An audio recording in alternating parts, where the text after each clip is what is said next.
Seria a nona sustentação, né? Porque a oitava virou preferência.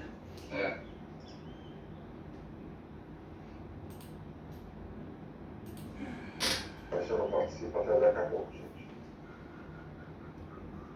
Tá, agora seria a nona, que é o 19 da pauta, né? 19 da pauta, isso. Tá. Ok. O 7 de 27 a gente já fez. Quem que é essa dela? Dessa eu sou revisor, não é isso? Nessa próxima? Isso, você era revisor. Perfeito. Vamos começar então. Revisor. Falta o doutor Eduardo, né? Não, o doutor Eduardo disse que ele não Eu participa. tô aqui, doutor Júlio, mas eu fico aqui só, Não, mas eu não participo. Mas eu tô Você não ligando. participa, Eu só espero. Só a próxima. Lógico. Posso iniciar a gravação, doutor? Pode, por favor. A gravação foi iniciada. E vamos passar então à próxima sustentação. É o item 19 da pauta, uma apelação criminal. O defensor é o Dr. Paulo Sérgio da Silva, turma julgadora, relator, desembargador Marcos Correia, com voto 18.914, revisor, desembargador Ricardo Cardoso de Melo Tucunduva, com voto 59.358, e terceiro julgador, desembargador Antônio Carlos Machado de Andrade. Dr. Paulo Sérgio está presente? Estou presente, excelência. Boa tarde, doutor. Seja bem-vindo. Eu já passo a palavra, então, senhor doutor, pelo prazo regimental, por gentileza. Eu estou com a palavra, excelência. O microfone do senhor está fechado, doutor, não está Obrigado. acionado. Perdão, excelência. Pronto. Agora sim, doutor. Estou com a Por palavra? favor.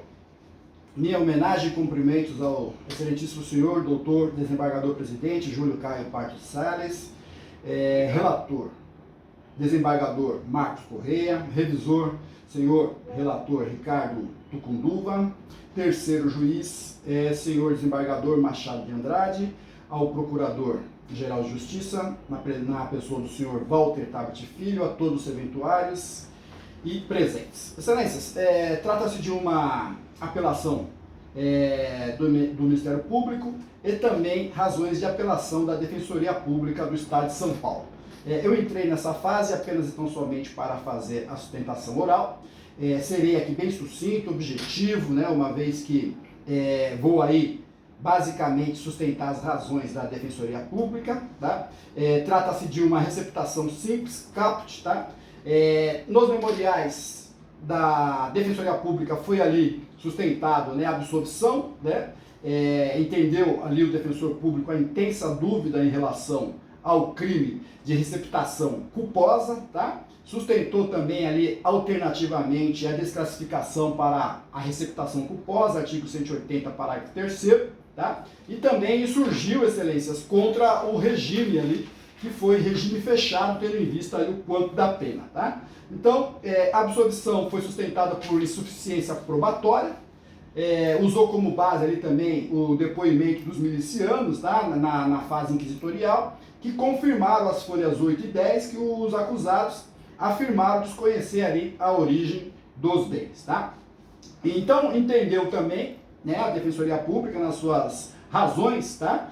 Que o dolo, por ser elemento indispensável para a configuração, né, do artigo 180, né, é imprescindível, né, que o agente tenha ali a certeza, tá, de que a res furtiva ou produto ilícito é de origem criminosa e ali não restou provar. E nesse particular, tendo em vista que, entendendo de forma diversa e pela condenação e ratificando também essa acolhendo da Câmara, sustentou aí alternativamente a desclassificação, como eu já disse no início, para o artigo 180, parágrafo 3º, tá? Numa hipótese aí de manutenção, tá? Insurgiu também, em suas razões, contra, tá, a exacerbação das penas, no que tange aí a dosimetria, tá? Entendemos aí que a fundamentação foi inidônea, tá? Para o aumento, não teve como base, né, e também não foi fundamentada ali as circunstâncias do artigo 59 do Código Penal, basicamente ali sustentou, né, ou fundamentou na existência, né, de um roubo anterior e que a carga ali tinha um valor elevado, tá? E também chamou a atenção pelos antecedentes do acusado. E por essa razão houve o aumento, tá? Então, são tantas as hipóteses aí que foram lançadas no que tange as opiniões pessoais ali pelo magistrado de piso, que não estão previstas ali no artigo 59 do Código Penal. Então, entendeu aí completamente desproporcional tal aumento naquela primeira fase ali. Então, pediu também a Defensoria Pública que fosse ali considerada nula aquela sentença, tá? E que a pena base fosse aí restabelecida no mínimo legal, tá? Também insurgiu contra o aumento, tendo em vista aí o patamar da aplicação da reincidência, já no que tange ao réu Rafael, que no caso aqui é o apelante, ante a existência aí da agravante da reincidência, né? E assim, novamente, não indicou quaisquer documentos utilizou para tal aumento, tá? Requereu, portanto, então, e assim também ratifico, tá? O retorno da pena na segunda fase, ao mínimo legal, tá? Subsidiariamente, excelências, entendendo de forma diversa os cultos desembargadores, temos que a reincidência deverá ser aplicada no patamar aí de 1/6, como é o entendimento aí da jurisprudência. Já agora, partindo para o final, excelências, falando aí do regime da pena, entendemos também que não é errado, né, se decidir por um regime mais gravoso do que a pena recomenda. Justamente no caso específico, é uma pena aí abaixo de 4 anos. Então entendemos aí que o regime deveria ficar ou no semiaberto ou no regime aberto. Isso também aí já com base nas súmulas que é de entendimento de Vossa Excelência, que eu vou dispensar a leitura, que é a súmula 718 e 719.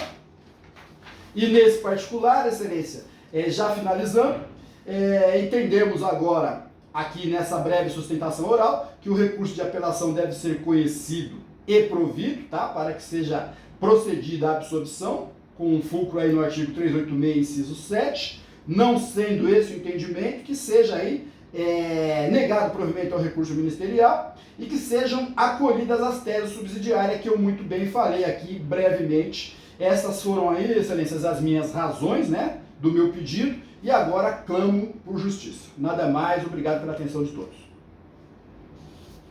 Obrigado, doutor. Passo a palavra agora ao eminente procurador de justiça, doutor Walter Tebet Filho, por gentileza. Obrigado, senhor presidente. Cumprimento a toda a turma julgadora e nobre advogado, doutor Paulo Sérgio da Silva. Senhor presidente, senhor relator, temos aqui um processo que já foi julgado anteriormente, mas o Colégio Superior do Tribunal de Justiça anulou o julgamento apenas em relação ao réu Rafael, por entender que teria havido algum problema na intimação do advogado deste réu para o julgamento anterior. E, a despeito de tudo o que aqui foi mencionado pelo nobre advogado, entendemos que não há nada que justifique um julgamento de maneira diferente.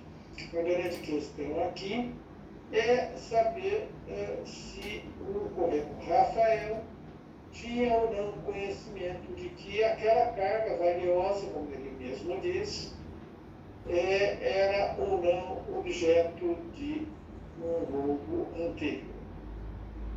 E, como sabemos, os elementos, as circunstâncias do caso concreto que podem demonstrar este conhecimento sobre o elemento subjetivo do tipo, que a nosso ver aqui ficou bem demonstrado.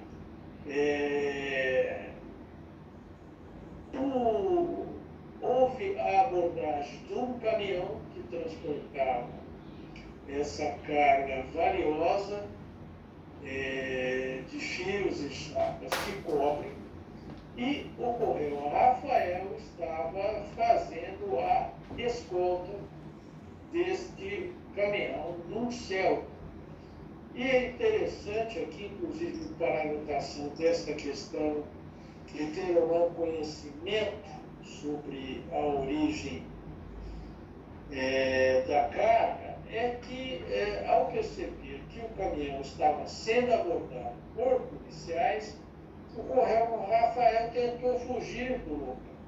Agora, se ele não sabia que aquela carga era roubada e se estava agindo como uma pessoa que estava fazendo um simples transporte, a escolta do transporte de carga, não teria motivo para tentar fugir. Uma carga que, diga-se, estava sendo transportada sem qualquer documento. Portanto, senhor presidente, entendemos que seja caso de não provimento do recurso. Muito obrigado. Obrigado. Como vota Vossa Excelência, desembargador relator? Obrigado, senhor presidente. Este caso já foi examinado por esta corrente da Câmara e o combativo defensor, Dr. Paulo Sérgio da Silva, diligentemente protestou no STJ porque ele realmente não foi intimado, por falta de erro de registro, ele não foi intimado para a sessão de julgamento. E o caso foi anulado, e hoje, brilhantemente, o Dr. Paulo compareceu e fez a sustentação oral em defesa do cliente Rafael. Mas como o doutor é muito diligente, ele bem conhece os termos do acordo anterior. E após ouvir Sua Excelência, senhor presidente, eu não me convenci de que há necessidade de alteração do voto. Então, eu peço vênia, já que é de conhecimento, já está nos autos do acordo anterior, para resumir a emenda. Apelação criminal, receptação simples, absorção, impossibilidade, prova suficiente quanto à autoria delitiva, dolo comprovado, a prova de que o réu recebeu e escoltou o transporte de fios de cobre com conhecimento da origem ilícita da coisa, extrai-se da própria conduta do agente dos fatos circunstanciais que envolveram a infração. Penas mantidas, aumento da base justificado, valor do bem, reincidência comprovada, regime prisional inalterado. Assim, senhor presidente, pelo meu voto, estou negando o provimento à apelação. Como voto? Obrigado. Como vota Vossa Excelência, desembargador Ricardo Cardoso de Melo Tucunduva? Pois não, presidente Júlio Caio Fato Salles, eu quero inicialmente cumprimentar Sua Excelência, o nobre advogado, doutor Paulo Sérgio da Silva, que realmente, como disse o desembargador relator, é uma pessoa extremamente lutadora, né? Diligente, está sempre atento na defesa de seu cliente. Quero cumprimentar também o Procurador de Justiça, Walter Tebet Filho, que, como sempre, examina e consegue resumir as suas ideias em poucas palavras, embora sempre analise com profundidade os casos que lhe são apresentados.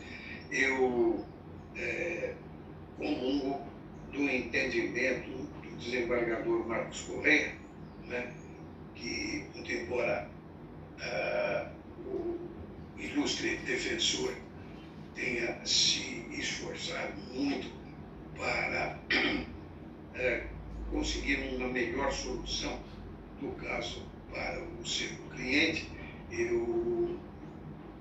devido à vênia, eu acompanho o ponto de vista que é expendido pelo desembargador Marcos Correia. É esse o meu voto, senhor presidente. Muito obrigado. Obrigado. Como vota Vossa Excelência, desembargador Antônio Carlos Machado de Andrade? No mesmo sentido do evidente relator. Fim do julgamento, então, eu proclamo como resultado negar provimento ao recurso, votação unânime, nos termos do voto do eminente desembargador e relator. Obrigado, doutor. Boa tarde. Bom trabalho. Eu que agradeço. Sempre uma honra estar trabalhando com Vossa Excelência. Bom trabalho a todos. Deus abençoe. Igualmente, doutor. Vamos agora